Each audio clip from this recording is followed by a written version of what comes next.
नमस्कार मित्रांनो, जय महाराष्ट्र। तर हे आहे चांदवड शहर आणि आपल्या पाठीमागे तुम्ही बघू शकता या डोंगरावर काय आहे। मी तुम्हाला झूम करून दाखवतो काय आहे, ओळखा आणि मला कमेंटमध्ये सांगा। डोंगरावरती टेहाळणीचं केंद्र आहे।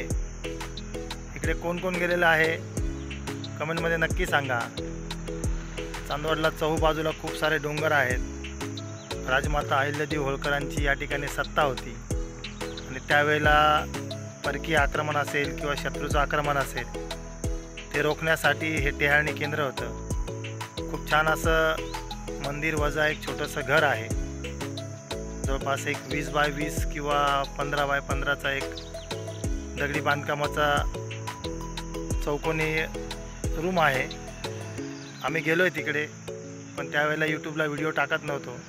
चला तुम्हाला मी झूम करून दाखवतो।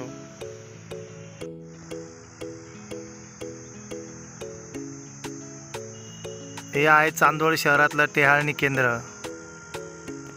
कधी काळी या जागेला खूप जास्त महत्त्व होतं। आता हे तुम्ही ठरलं तर एक 2-2.5 तासामध्ये वरपर्यंत जाऊ शकता। खोकड तलावापासून वरती जायला रस्ता आहे।